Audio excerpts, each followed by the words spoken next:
We are recording. All right. Welcome to the Streaming Screams podcast. I am Glenn. I'm here with my bestie, Jessica. Hello. And we're going to talk about some horror movies.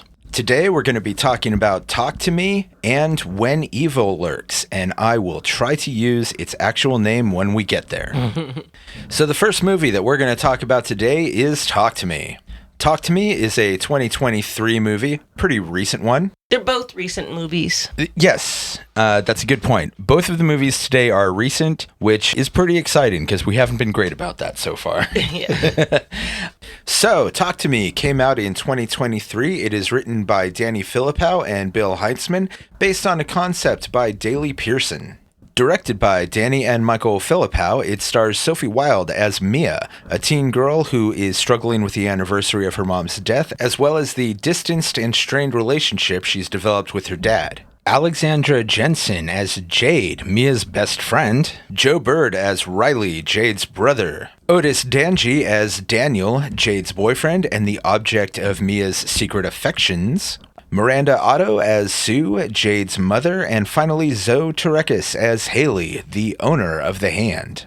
The movie opens up with a really intense party where Cole, a teenage boy, is searching for his little brother Duckett.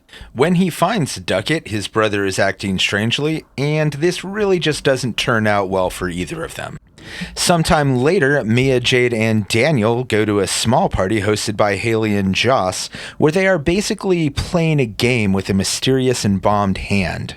Holding this hand allows you to speak with the dead, and it also allows you to be possessed by the dead. The dead person seems to be kind of random as to who it might be, and the whole thing is kind of played off as something between a game and a drug. They kind of treat it as, you know, if you could make a game out of just passing a joint around. Sure. Or in this case, probably more akin to meth. Yeah. Well, it's like between like a Ouija board and getting high. Yeah. If you could somehow combine a Ouija board, a crystal ball, and just pure fucking meth all into one thing, that is what this hand would be. Did you say that's accurate? Yeah. It honestly looks like a terrifying but possibly great time. You probably want to say that when you hold the hand, you say, "Talk to me," and that makes the ghost appear. And then you say, "Let me in," and that's how the possession starts. Yes. There's some rules to how this works that we'll get to in just a minute, but basically Mia takes a turn and immediately breaks one of them. And as we mentioned, there's a pretty clear high that comes with this. So despite the fact that things don't actually go well and the spirit that possessed her was very threatening towards Riley and scared the shit out of him, she's still pretty excited and ecstatic with how this whole thing goes. Later, at a second gathering, Jade at some point leaves the room, and Riley is able to convince Mia and the others to let him try. Riley seems to be possessed by Mia's mom, Rhea, and because of this, Mia kind of breaks every single fucking rule possible. Yeah. So real quick, let's talk about the rules. There is an entire ritual that goes along with this. The ritual is you light the candle to open the door, and then you take the hand. It's like you're giving it a handshake, and then you say, "Talk to me," and then that makes a ghost appear, a dead person appear. Which other people can't see, just you. Yeah, only the person holding hand. And then you say, "I let you in," and that allows the ghost to possess you. Rules are the possession must not last more than 90 seconds, because then the spirit will want to stay. And before the time limit, someone must remove the hand from your grip. After removing the hand, you have to blow out the candle to close the door. And so because the spirit that possesses Riley seems to be Mia's dead mother, she violates all of these rules. Now, I sat there actually and pulled out a stopwatch and everything. So one, they definitely go over the 90 seconds, which is funny because one of Mia's stipulations for allowing Riley to do this was that they cut it short to 50 seconds. Yeah. But she still just blew right the fuck past that. And then they actually don't blow out the candle. Yeah. You can see it pretty clearly as they're escorting Riley out. So basically what happens here is after they pass that 90-second mark, the spirit that's in control of Riley takes hold and makes him beat the ever-loving shit out of himself. The spirit makes him mutilate himself, makes him try to kill himself, and tries to rip out his eye, his own eye. Oh, you were waiting to mention that one, weren't you? Oh, that's like the one thing that really gets me in horror movies is eye stuff, and that part was fucking rough. One thing that is really great in this movie, they don't shy away from any of this. It's brutal. Like it's not one of those movies that has a ton of violent scenes. No, and it's not very gory or anything. Yeah, but when things happen, they really happen, and it gets really intense, and there's no clever cutaways, nobody suddenly dying off screen, and you just like hear a scream. Sure. No, you get a big old close-up of the eyeball that Riley is trying to rip out of his head. It is disgusting, it's awesome, but it's also disgusting. So understandably, after this happens, Mia is shunned by Jade and the rest of her family. Jade, of course, knows what happened, but the rest of her family and a lot of other people seem to think that Mia gave Riley drugs. For the stupidest reason, too, because they're like, we know you smoked pot one time. Yeah, I mean, that's a dumb rationale to give, but I mean, really, If this happened, I would have thought that you like just injected that kid with every fucking drug in the world. It's just a weird line to like throw in though. Yeah. We know you tried pot that one time, so clearly you're a drug addict. So clearly you gave Riley a bunch of meth and PCP and coke and just let him go ham on himself. Sure. Yeah, that is pretty funny. That's a good observation. Obviously, Mia is really upset by all of this, so she steals the hand and kind of tries to fix things herself, but only ends up causing more problems. Riley continues to be possessed and tries to kill himself whenever he wakes up, and in the meantime, Mia has started to see her mom as well as other spirits just around even without the hand. Her mom informs her that Riley is being tortured by the spirits and gives her a vision of what's happening to him. It's pretty messed up. One of these spirits sort of really outs her infatuation with Daniel in probably the grossest goddamn way possible. Oh. by making her suck on his toes. Yeah. Disgusting. Not a foot person. Not a foot person. You know, feet people are fucking weird. They are. Like, I understand fetishes and kinks and turn-ons and all of that. All of that makes sense.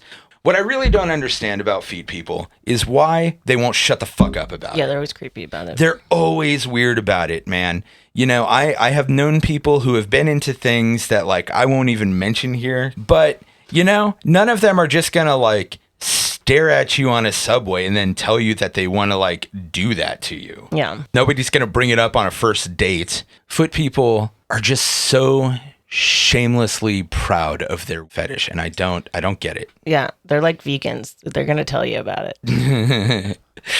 Ooh, we're gonna get some notes in the comments about this. We're gonna get the vegans and the foot people teaming up against us. I didn't say anything bad about vegans. I'm just saying they're gonna tell you about it. Yeah. Look, if you're into that, that's cool. People are into different things. Don't be a fucking creep about it. Yeah. Katie and I were talking to a guy at a bar. Mm-hmm. It was a wild conversation, mm-hmm. but he was looking for somebody to shoot a commercial for his like company. Sure. And it also, in the same conversation, it came out that he was into feet. Yeah, of course. Because of course it did. Yeah. They always got to mention it. Yeah. So Katie and I wrote a commercial for him mm-hmm. that was basically his girlfriend's feet, which were going to have the name of his company written on them. Okay. And then he was gonna put this ad on like Pornhub. Because people do advertise on Pornhub for like legit businesses, which is interesting. We could do a whole fucking conversation on that phenomenon. Feet or Pornhub? Just like the mainstreaming of porn yeah. as a whole, and the idea that somebody might like put a commercial on Pornhub for something that is not porn related, because it's just it is kind of just another platform. There was that one music video that Pig and Sasha Grey did that was released to Pornhub first. There wasn't even any nudity in it, despite being, Yeah, there's classes and stuff on Pornhub. Yeah. No, Pornhub is a weirdly respectable company for porn. Not like those other filthy companies like X Hamster. Is that a real site? Yeah, X Hamster is a real site, and I'm pretty sure it's like in the top 5. Oh, there's I'm not, there were date on my porn site. Yeah, so there was I don't know why I know this. I don't really consume that much porn now that I'm married. But like Pornhub switched to a verified only model. So like you can't do amateur stuff on there anymore, which is probably for the better. But there was like this running joke for a minute where people were like, great, now I have to go to the Hamster to get my porn. Yeah, and I don't know why it's called X Hamster. Does it have anything to do with that Richard Gere joke? I mean, wouldn't it be X Gerbil then? Sometimes they say hamster. Yeah, I don't know. Poor Richard Gere. Yeah. Poor hamster. He didn't do it. We'll let the listeners decide on that one. Okay, so Rhea, Mia's mother, or the spirit that is supposedly Rhea, Mia's mother, has now gotten Mia to suck on Daniel's feet, and another spirit, or maybe the same one, we don't really know, tricks her into stabbing her dad. Well, it's not Rhea's mom that has her suck the toes. It's the... It's like a random spirit, yeah. but well, I don't think it is a random spirit, but we can talk about that later. Well, I mean, we can talk about that right now. There is like this real unreliability to the spirit world in this. I think you need to get through the recap. No, fine then. Fine. Fucking getting all boss bitch up in here. Believing that Riley is basically in a purgatory state, being eternally tortured, Mia tries to put him out of his misery by kidnapping him from the hospital. And you always know that your plan has gone great when you're kidnapping somebody from a hospital. Sure. And she is going to throw him onto the freeway into oncoming traffic. Jade rushes out to try to save her brother, and Mia either falls, jumps, or is pushed into oncoming traffic. It is not totally clear. She then wakes up in the hospital, but finds that nobody is responding to her. Darkness starts to engulf her at the hospital. As she is wandering around the darkness, she sees a hand lit by a candle, and grabbing that hand, she awakens at a party where a teenage boy is holding her hand and tells her, "I let you in." Which is just the coolest fucking ending. I don't think they're teenagers. Was it not? No, I think they're full-grown adults. I think they're men. Okay. They're like maybe Greece for Greek. Yeah. Might be full-grown men. I don't know. That was sort of the least important part. Also, unlike a lot of the other movies, I haven't watched this one in weeks. Oh. Yeah. So if I fuck up some of the details, too bad. Professionalism. I know. Things have been crazy. Yeah. So first off, what is it that we were just about to talk about before you told me to Oh, you were just saying that you love the ending. Oh no, before that. So there's a real unreliable quality to the spirits here. It is never 100% clear whether Mia is dealing with a whole bunch of spirits or whether she's dealing with one or whatever. Well, I'm pretty sure Mia's mom was never there. I think that's pretty clear. Okay, yeah. Because it's the woman, the drowned woman. Right. Through the whole thing. Yeah. So most likely this is only one spirit that she's dealing with. And it's basically the spirit that, when she is first possessed, is really threatening towards Riley. The rule that she breaks right away is that her possession goes on for just a few seconds too long. And sort of notice that Riley becomes the target throughout the whole movie because it is most likely just this one spirit. Yeah, so before the second time they meet up to do the possession, there is Mia stays the night and ends up sleeping on the couch with Riley. Yes. Riley falls asleep Mia takes out her his earbuds, and then you see a hand brush him, and it's not her hand. It's the Oh, I didn't notice that. yeah, it's the drowned woman's hand. I thought it was her hand. No, she's the one that takes the earbuds out. But then when you see it brush against it, the hand brush against his cheek, it's the drowned woman's hand. Wild. Yeah, there's a lot of very cool details in this. Yeah. But yeah, I agree with you. I think it was the drowned woman pretty much the whole time. And that's why Mia's mom throughout it starts looking like wet and has a gargly voice. Yeah. She progressively, because they establish that, one, the spirits can read your mind when they're in you, and two, that they can make you see things. Yes. So I think it's that the drowned woman, because the drowned woman's the first person, that spirit that possesses Mia, but that she's losing her disguise basically throughout the movie. Yeah. It seems as though she's able to attach herself to Mia because she went over that 90-second limit. They also establish, because they end up talking to the brother of the guy in the beginning of the movie. Yes. His brother got killed himself, but he lived, and he says that if you just stop using the hand, that it will eventually wear off. But that's another connection to it being like a drug, is that she can't stop using the hand. Mia's the only one that keeps using it over and over after Riley. Yeah, and oh my god, she cannot make a single good decision in this movie to save her fucking life. Sure, but she Literally, because she ends up dead. Yeah. Like, but even like there's a scene where they come across an injured kangaroo in the road, and everybody is. I would have a hard time with that too. I wouldn't. Like, that thing was suffering so badly, and her friends were like, man, just run over its head, put it out of its misery. Yeah. And she can't do it. She just leaves it to suffer. Call animal control at least. I know, which she doesn't. But like, she never makes a good decision here. She shouldn't have let Riley do the thing. Yeah. So there's a theory that the reason he got like attacked and everything is in that they wanted him is because he's so young, so he's easier to control compared to like the other people. That would make sense. Yeah because he was like 14, I think they said. I don't remember. I know that he's basically old enough that they'll let him tag along. Yeah, I think he's in middle school though. Yeah. Well, I mean, I don't know if the school system breaks up the same way in Australia, which this is an Australian movie if you haven't seen it. Yes. Thus, the injured kangaroo. Yeah. we don't tend to get a lot of those around here in California or anything. Yeah.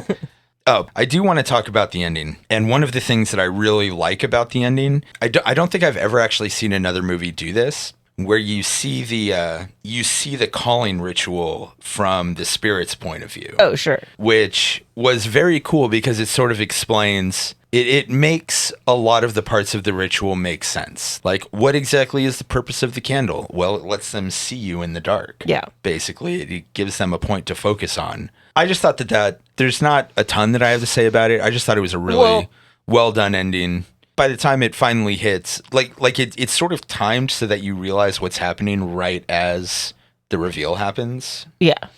And like I said, I just love that other perspective. What this experience is like from the spirit's point of view. Yeah. So there is a theory that all the spirits that you get possessed by are actually trapped in the hand, and that they're all people that died from using the hand, that they get trapped in there, and that's why she's in a dark space. And that's also why all the spirits seem malevolent, is because they're just trapped in this dark space until someone uses the hand. Yeah. And I think that's likely true because the what's the director's names again? Philippou. Yeah. Philippou. Yeah. The Philippou brothers, they in an interview did say that like when Mia is first possessed by the drowned woman, that there are other spirits filling the room and that she can see. And that's why she's like, she points around and says, they like you. And so that may indicate that, yeah, it's all the spirits that are trapped in the hand. Yeah. There's a real intensity to that. And there's like this recurring intensity in the whole movie. We mentioned how the movie doesn't shy away from anything, but also like the party in the opening scene is wildly uncomfortable. Yeah. Well, everyone like pulls out their phones when like this guy's looking for his brother, and then they get the brother out, and he's trying to get him, like, and they're just recording, and he's like, put your fucking phones away, like, my brother's in trouble, I'm trying to help him, and then like the brother stabs him. So I don't know if you're seeing this in my notes, but one thing I noticed is that phones are kind of a consistent villain in the movie. Well, I think it's showing that that's like also an addiction. Yeah. So phones, people are often in this movie deliberately use their phones to ignore other people. But they are also, whenever something crazy is happening, that's sort of everybody's first reaction is pull out the phone, which is true, record it, get those views. And that is very real life. Yeah, I was just going to say the ignoring thing. Yeah, because it's Jade has her phone, her brother on mute, so doesn't realize that he needs a ride home. And then doesn't notice that Mia is like, just kind of ignores her when she's at the house because she's chatting with her boyfriend through text. Yeah. And then Mia keeps avoiding her dad's call on the phone. There is definitely a parallel with phones and the hand and just never being a source of anything good in this movie. I thought there was an interesting theme that I noticed that I didn't notice the first time, but I did notice the second time, in that it seems like grief and trauma basically attract predators. Sure. Which is, again, something that does kind of happen in real life. Yeah. You know, there's always somebody who's waiting to scam somebody out of their inheritance. There's always... That's how you get in cults. Yeah, cult leaders. There's basically feeding on somebody's grief and loneliness. Entire families get ripped apart over... inheritances because one, or more, but a lot of times it's just one person in the family is just like, I want it all. And, even honestly, like the funeral system, the funerary business can be wildly predatory. Like, fuck, how much money did we have to pay for Dad's coffin? I think it was like $8,000. Oh yeah. And there was so much trying to sort of upsell my mom on shit like that, and we really, like, me and my brother and other people around her really had to like get in between her and the funeral home over a lot of this and be like, no, we're not gonna spend Mom's entire life savings. Predators really do come out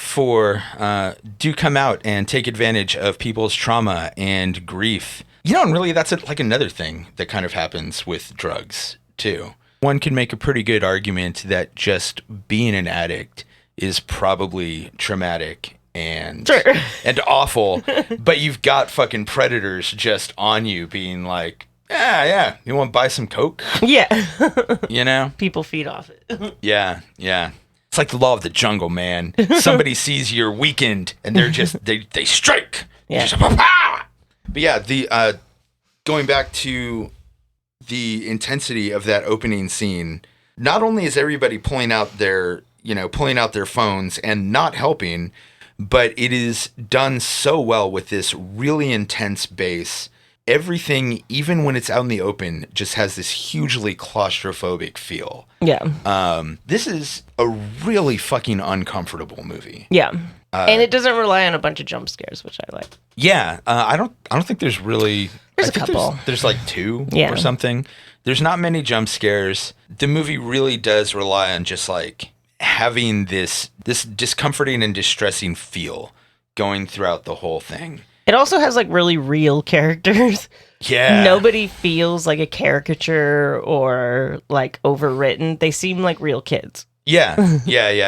And Mia, even though she's making like a shit ton of mistakes, she's making the same mistakes I would have. I was gonna say she's very. You feel bad for her. You. Yeah, she's very much a teenager who's in over their head. Yeah. And trying to fix it. Unprofessional. I know. Funny thing is, I had that on so I would hear you ringing the bell, which I didn't hear you anyway. So it was Hop Grenade. Oh, did they send you those texts too? Yeah. Oh, they had a Mario Kart event, and I was like, "What's that?"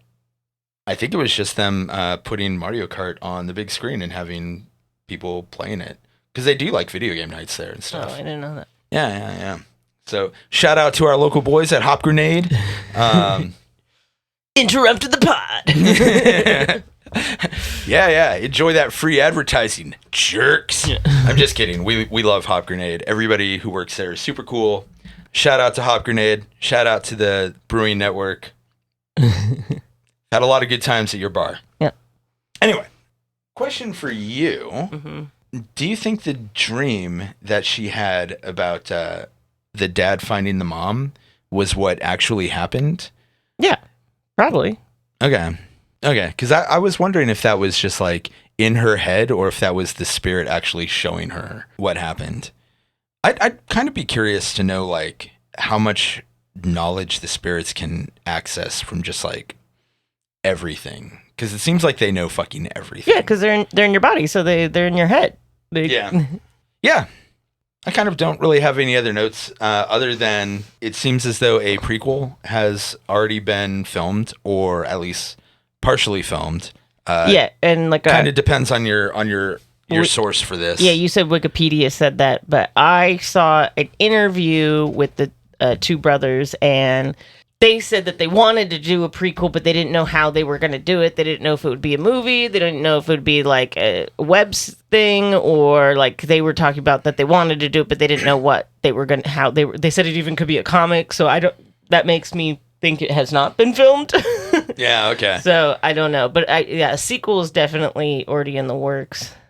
Yeah. And that one of the interesting things about this is a movie. This is a concept that you could legitimately make fucking endless movies about, and none of them have to be connected to each other. It could all just be like the adventures of the severed hand. Yeah, I'm interested to see what they do next with this, because I really loved this movie. Yeah, it was great. I mean, I could talk about the Michael guy has a personal connection to it. Oh, go for it. So the reason that the movie has a lot of motifs with hands, they show hands up close a lot. Well, Mia's like nervous. She's always scratching off her nail polish. There's, like I told you, there's the bloated woman rubs Riley's face. They close up. Oh, when there's the hand. Her and Jade's boyfriend, me and Jade's boyfriend, like compare their hand sizes. Oh, that's right, stuff. they do. And there's all these motifs with hands, and the reason is because the Michael brother, he was in a really bad car accident where he almost was paralyzed, and when he was in the hospital, he was in shock, and he was like shaking really bad, and he couldn't stop shaking for like a really long time. And then his sister came in and put her hand on him, and then he instantly stopped shaking. So to him, like, the power of human touch is like a really big thing for him, and so that's like a really big driving force of this movie. That is interesting. Yeah. That sucks. Yeah, man. Shock also is a bitch. and also he said literally the moment his sister put a hand on him, he just stopped. And so now he's like really obsessed with like what human touch can do. How important it is. Not to people. Be confused with a foot fetish. It also is probably important to mention that these guys are just some YouTubers. Really? Yeah. See, I didn't know that. Yeah, they're just some YouTubers. Raka. What the fuck is that? Yeah, that was their thing. They used to do like stunt videos and like little films. I never watch them, but they're supposed to be like pretty cinematic for what they are, but they just did all these like stunt videos and little skits and stuff, and then they made this, and A24 picked it up. They didn't like it's a totally independently made movie. Yeah Wow, I mean, it's really well done. Yeah, it was. Both of them, they said that like at a premiere for it, Ari Aster and Jordan Peele were there, and after the movie, they went up to them and were like, "I am so sorry, we wasted your time." And both of them were like, "What are you talking about? That was great." Like, Good. They had like imposter syndrome. They were just like, "Oh my god, this is so embarrassing." I mean, imposter syndrome is a real thing, and I've come to the realization in recent years that literally everybody has it. Sure. But God, could you imagine like just being in that position where people that you really look up to are like watching the movie that you Yeah, made. that'd be nerve-wracking. Yeah. I would suggest if anyone likes this movie to look up interviews with the two brothers because they're a fucking delight.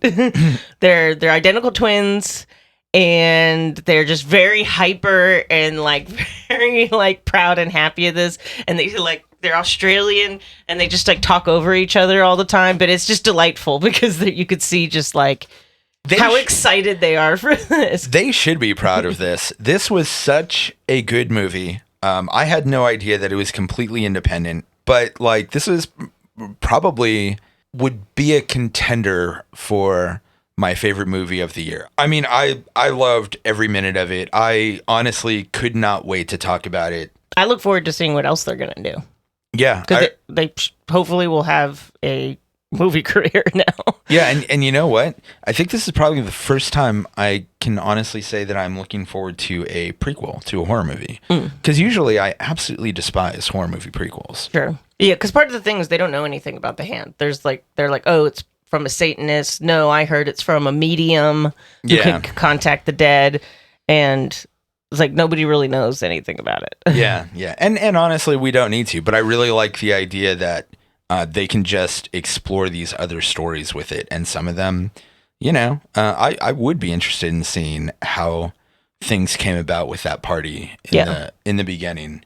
And they could absolutely do that without explaining the hand. There's so much potential for this to be a bigger thing. And the way it's set up, the MacGuffin of the whole deal, you really could do this without ruining it. Yeah. You would just have to use it as a launching point for really different stories and not shoehorn a bunch of shit in. Yeah, because ultimately this story is also about like Mia's struggle. And so it could just, be other people. There could be different things. It doesn't always have to be death. Yeah. It could just be other things people are struggling with. Yeah. Excellent movie. I loved it. I hope everybody who hears this, who hasn't seen it yet, watches it. Yeah. You can rent it pretty much anywhere. YouTube, Amazon. I don't think it's actually streaming anywhere, but it is not currently streaming anywhere for free. But you can literally rent it like everywhere. Yeah. Great movie. All right. Let's take a bit of a break, and then we will come back for When Evil Lurks. Thank you for listening to Streaming Screams Podcast. You can follow us at our socials at Streaming Screams Pod for Facebook, Instagram, YouTube, Twitch, and SoundCloud. You can also follow us on TikTok or on the dreaded Twitter/X at Screams Pod. Thank you again for listening. We hope you're enjoying yourselves. Jessica, are you enjoying yourself? Absolutely. All right then, on to the next part of the show. I don't know why you did that to yourself. Because you were smelling peaches. Shiner Holiday Cheers the name? Shiner is the company. I thought Spowetzel. You know what? Honestly, I don't know. I am not very familiar with Shiner. I've always, rightly or wrongly, and I don't know why, I've always kind of just associated them with shit beer. Is this what you drink when your wife's talking back to you? Wow. Damn, Jessica. Starting off the second half of this episode dark. And speaking of dark, we've got When Evil Lurks. That is the English title. It is actually called Cuando Acecha la Maldad. I think that's correct. It probably isn't. Are you looking up? Yeah. Okay. Well, you can correct me then. Which I never heard back from the director. Oh, you did message him? Yeah. I sent him an email and I hit him up on Facebook. Oh, well, that's nice. Never mind. What's up?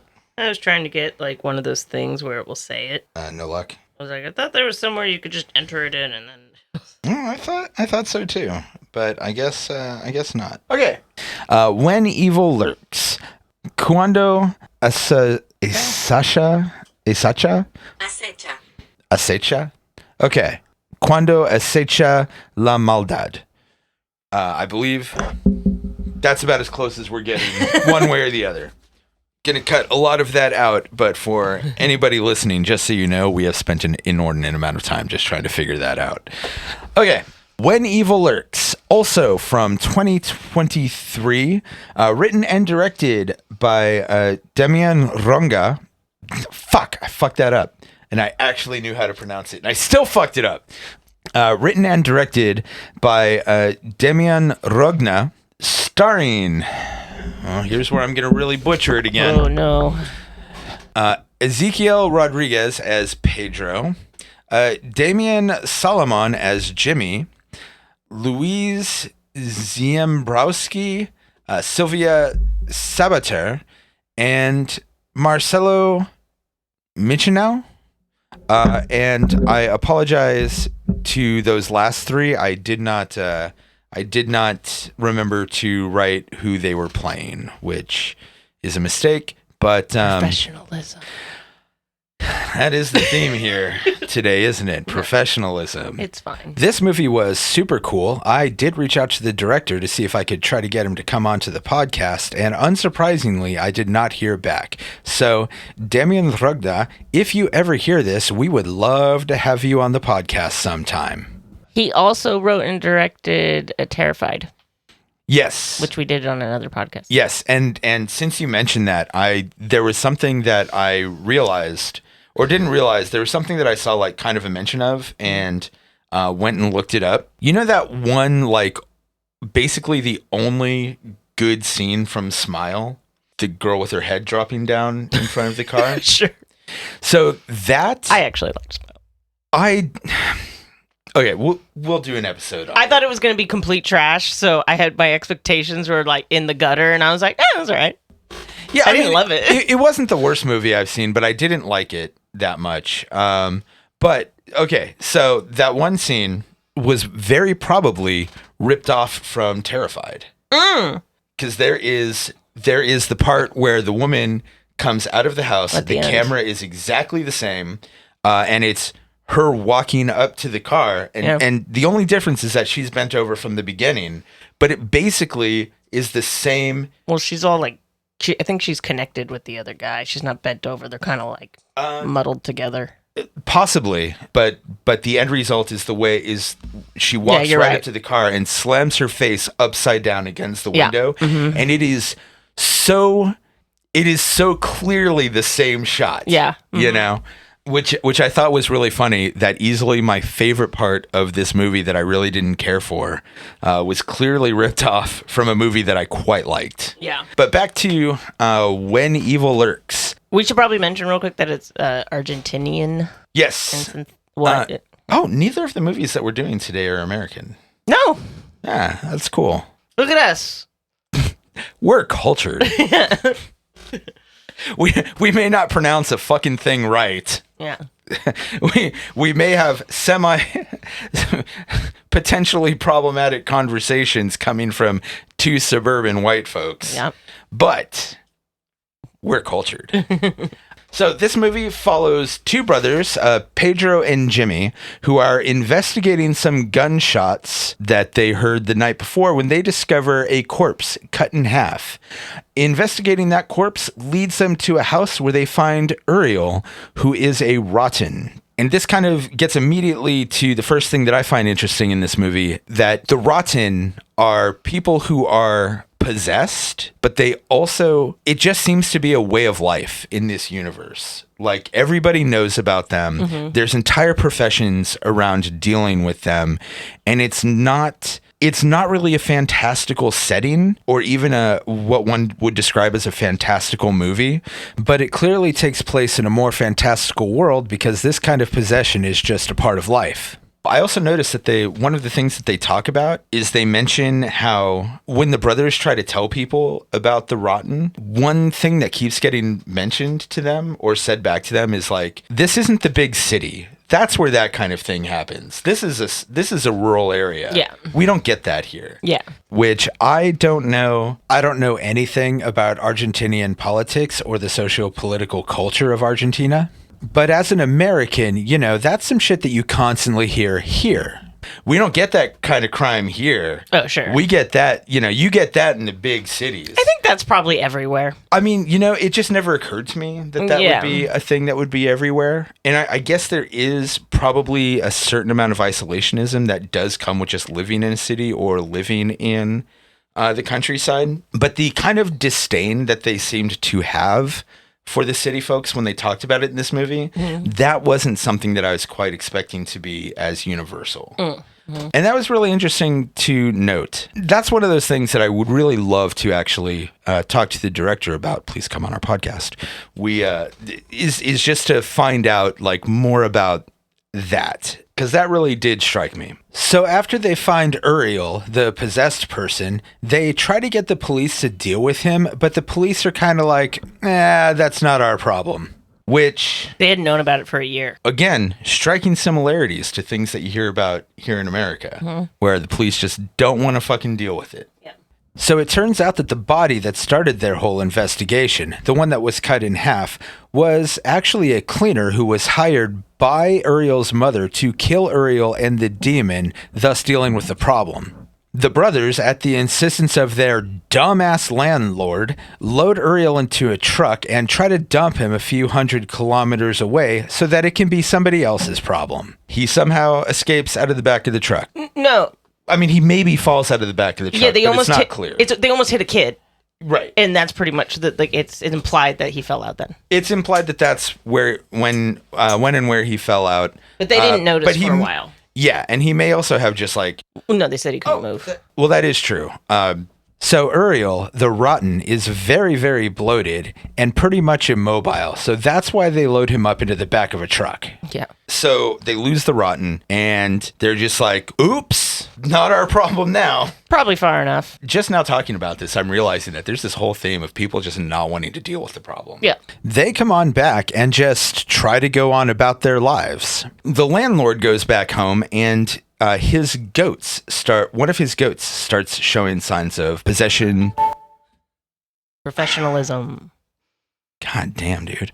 So the brothers, suck my dick. Was that you? No. Oh, I sent one a while ago. It was you. But I sent that a minute. I sent that. I know, but it is totally you. Look up podcasts You Are Good and the Evolution of Horror to hear their recaps. Just because of while I was thinking about it, I was like, God damn. Okay, I'm going to back up. So the possession seems to spread to the landlord's goat, and he's going to deal with it by killing the goat, but his wife begs him not to use a firearm. Of course, the landlord does anyway, so he and his wife die in a very sudden and excellent death scene. In the meantime, the brothers are trying to gather their family so that they can escape town before the infection gets out of hand, but it becomes increasingly clear that they are actually the ones spreading the infection, which leads to a whole bunch of deaths. The brothers take their mom and Pedro's sons to see Mirta, a cleaner that Jimmy knows. Chaos happens with possessed corpses, causing the group to split up. Jimmy goes after the possessed members of the family, while Pedro and the cleaner go after Uriel, and the grandmother stays home with Pedro's autistic son. Pedro and the cleaner find Uriel hidden in a school full of possessed children. Things don't go well. Mirta dies, and the demon is fully born. So possession in this movie works a little different from what I think we're all accustomed to. Yeah, so what it is the Rotten is a demon waiting to be born. Like they're basically a host for the demon growing, and that it's going to be born. But while it's being gestated, it can manipulate the surroundings around it. So it can take control of people's minds and animals. But technically, the demon has not been born yet. So you can still do something about it. Yeah, and I really like how creatively different the idea of possession is in this movie. Yeah. There's 7 rules. Do you have those written down? I do. All right. Let's go through the rules real quick before we continue forward. Okay, so there's 7 rules, and they don't really follow any of them. Boy, we really thematically nailed it tonight. So the 7 rules are: you don't use electric lights because the shadows, it says, like attract them. They can manipulate the shadows. Don't be around animals because animals are usually the first to be possessed. And also one of the first signs of a possessed being in the area is that animals will start acting crazy. So the landlord guy, Ruiz, he mentions that his dogs ran off like a week ago. Oh yeah. So they also mentioned that one of the the first sign is like silence because the animals in the area, particularly the birds, stop making sound. Yeah. Yes. So don't hurt them. Don't take anything that's theirs. The possess the rottens. Okay. I didn't know that rule. I don't remember if all of the rules are clearly spelled They out. But they aren't done so in like a basic list form at any point. They are. You know what? Fuck you, Jessica. When they're in the car with the grandma, she's explaining the rules to the little boy. Okay. But she doesn't remember one of them. But then Mira, the cleaner lady they meet up with later, tells them. Mirta. Yeah, she ends up mentioning them too. Okay. She doesn't list them out as much. She only says like a couple of them. But anyway, so but she fills in the blank. Yeah. She literally says the seventh rule is, which is the one the grandma forgot, and I was like, that's weird to she words it like that. Anyway, so don't take anything that's theirs. Don't name them, which the grandma in the car then just lists. The little kid was like, "What do you mean don't name them?" She's like, "Well, don't say demon names," and then she just starts listing off demons. And he's like, "Grandma, you're naming them," and she's like, "Oh, I guess I am." That's funny. Yeah. Well, that makes me wonder if the grandma had started to get. Well, no, and then the possession. autistic kid starts saying, "Azrael, Azrael, Azrael." Right. So, don't shoot them because using gunpowder spreads it, and then don't be afraid of dying. Which that's a rule. That is a very difficult rule. If I'm staring into the eyes of a possessed being, I am probably afraid for my life. Sure. Yeah, I think it's more so. Part of the issue with this is when you're watching the movie, there are translation issues. Okay. There are some parts where it's like confusing.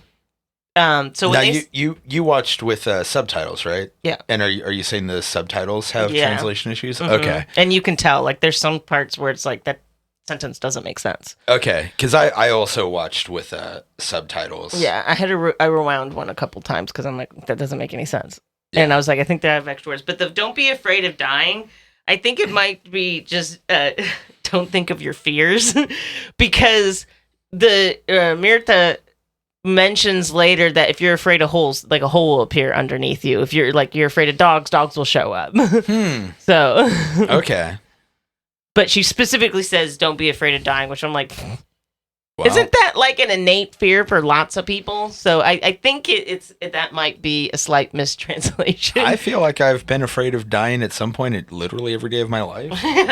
But yeah. So just every once in a while, that existential dread just creeps in and you're like, someday the void's going to close in. And yeah. That's it, man. Yeah. So those are the 7 rules. So yeah, they do. Everybody breaks the rules in this movie. Yeah. But one thing that I did notice too, this is one of those movies where nobody listens to the women. Yes. Nobody. Women are always telling people the correct thing to do.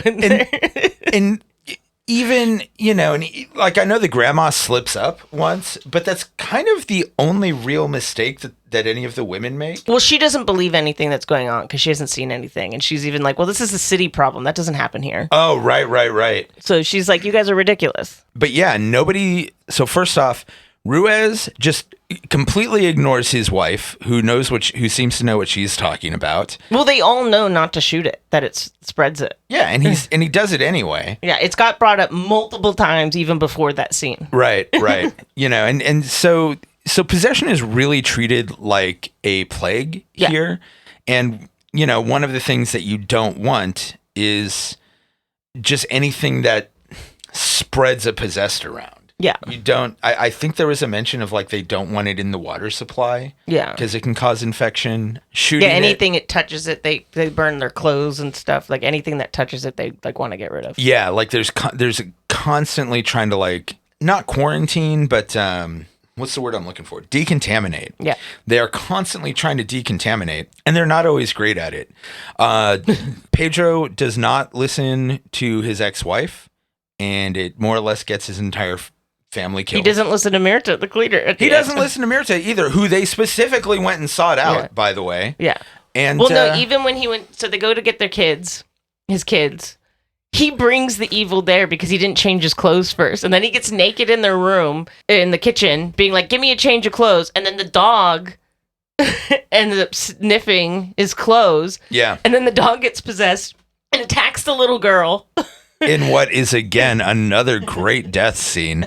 Although, if you're one of those people who doesn't like it when kids get it in horror movies, or animals for that matter, this might not be the one for you. But I'm going to suggest... And kids, and it's visibly shown. But I'm going to suggest that you suck it up and watch this movie anyway, because this movie fucking rules. Yeah, it's great. It is. So Pedro and the cleaner find Uriel hidden in his... Wait, did we get to the end? I think you did. No, we didn't. We definitely didn't. This is where we stopped to diverge into some conversation. Things don't go well, and if I remember correctly, it was, again, because Pedro doesn't fucking listen.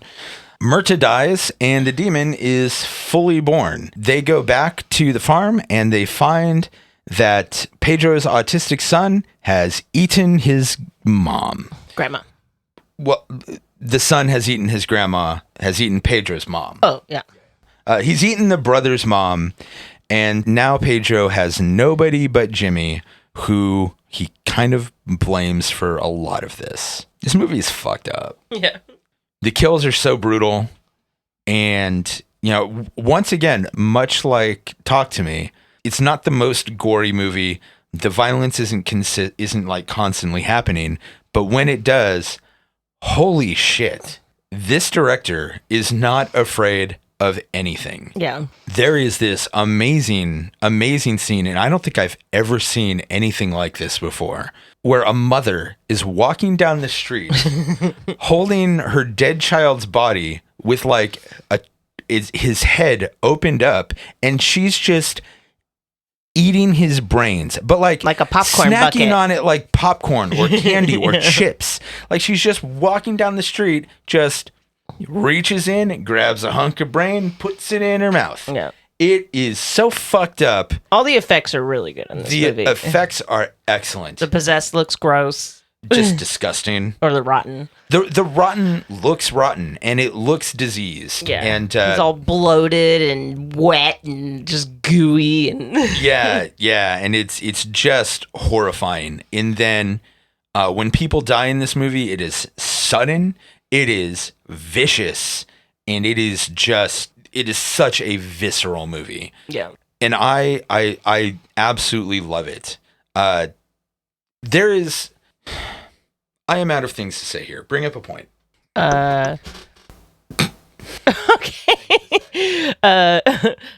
Yeah. Sorry, I'm gonna edit this. I'm gonna edit this part out. Sure. No, really? Oh, there's also like a theme that kids are just bystanders here, while like parents are just like fucking everything up. Yeah, they're just fucking things up.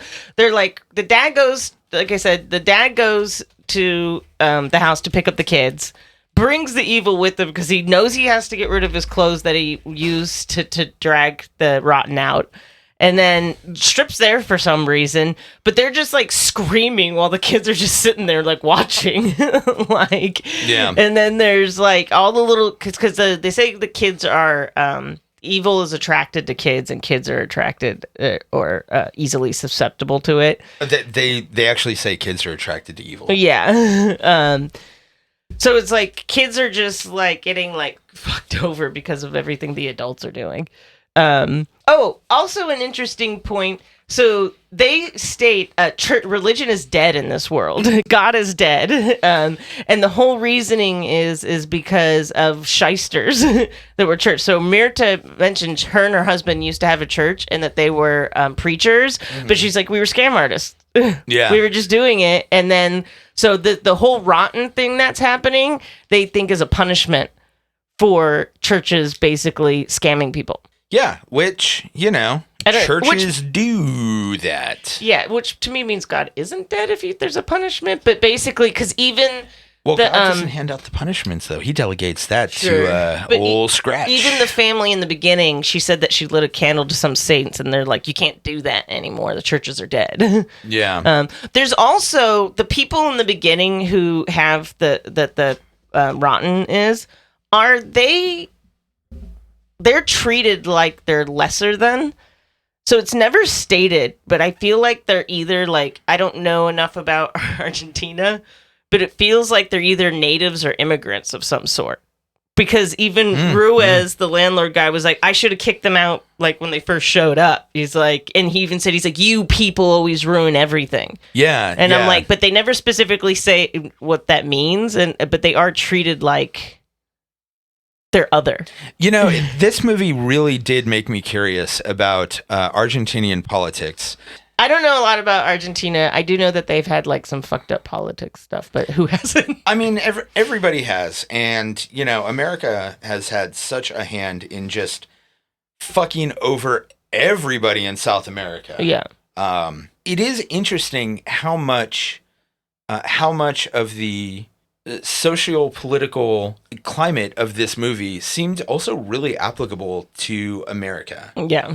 And there's definitely an underline. They don't talk about it specifically, but there's like a class system because it's like, again, I don't know what these people are, but they're clearly others of some sort. Yeah, so I don't know if it's poor or immigrants.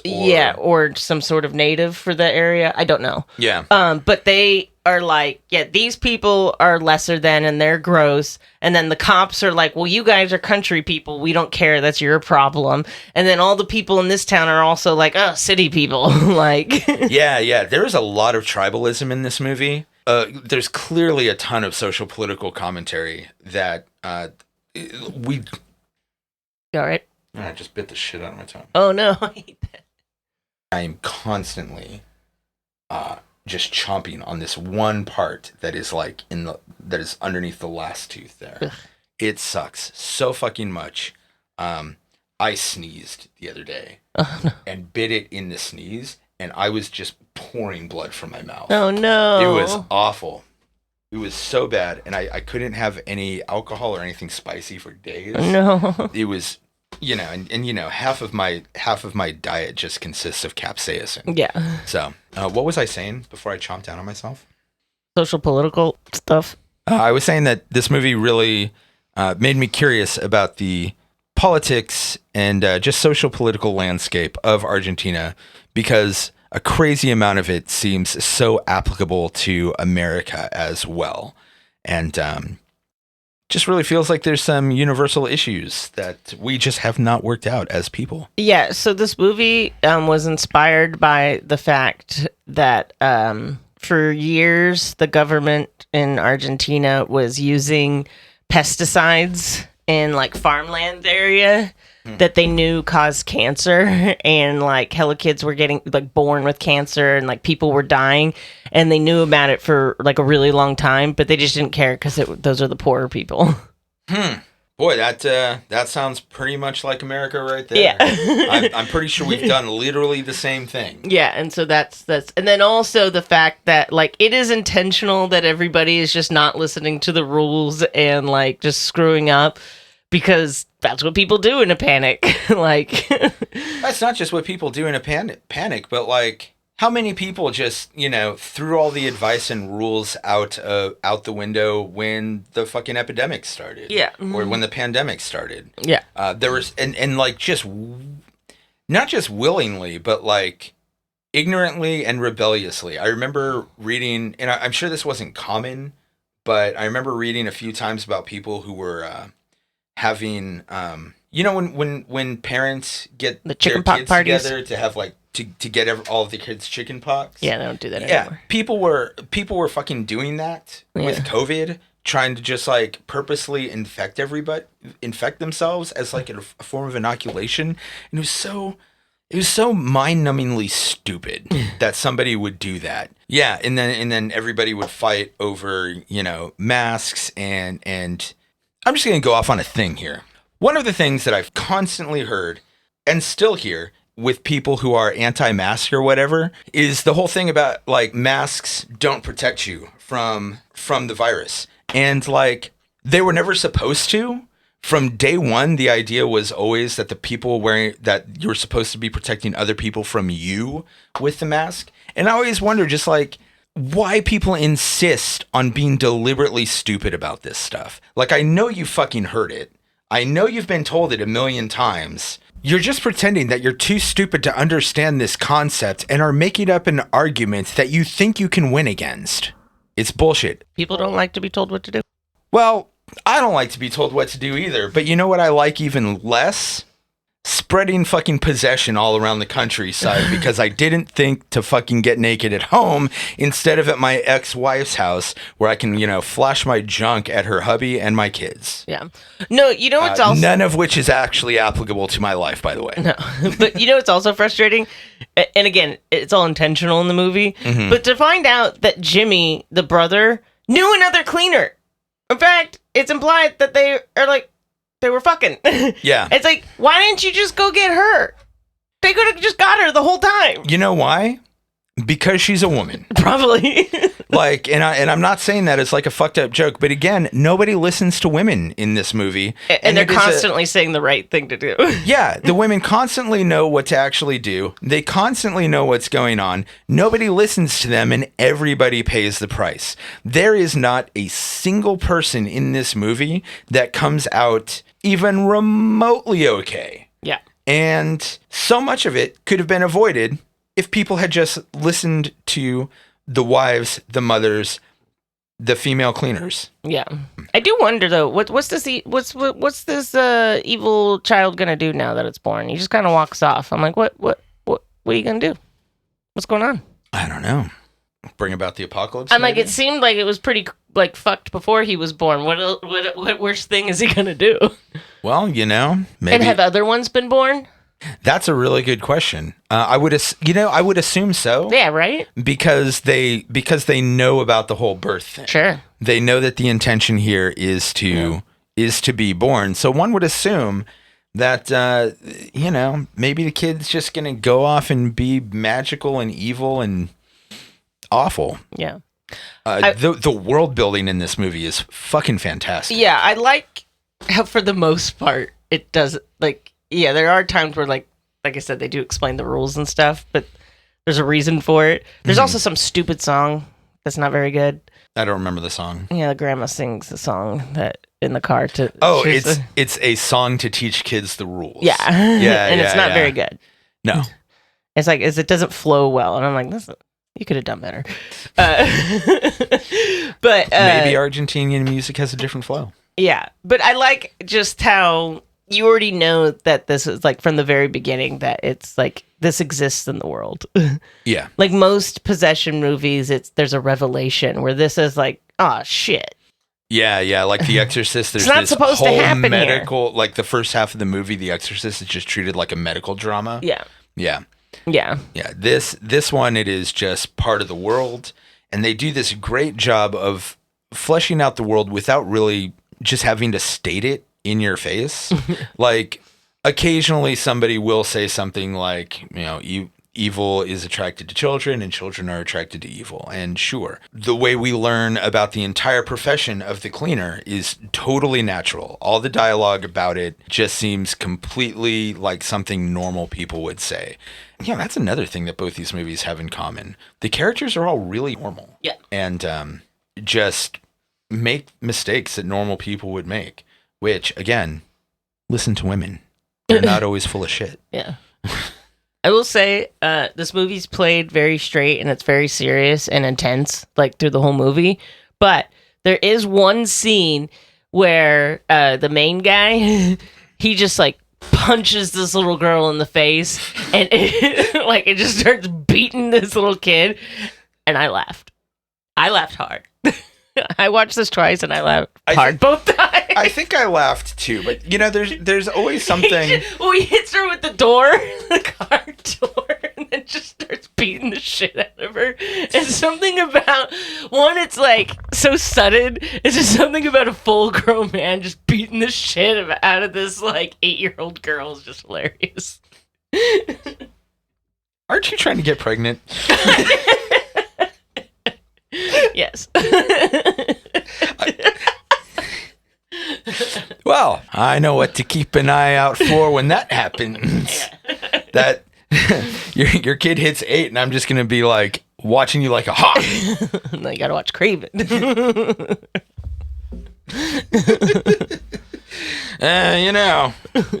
Oh, man. Yeah, no. Great movie. I love... Another thing that I noticed is this movie felt basically like a horror Western for a lot of it. Which I know you don't watch as many Westerns as I do. I do not. But the way the scenery is laid out, the way the countryside is filmed, all of it has this big, like, Western feel. Like, everything feels like this large expanse. There's a lot of open road between the various locations. Everything seems out in the middle of nowhere, and there is this sort of imposing thing because they are not in the big city, that there is an element of nature versus human here.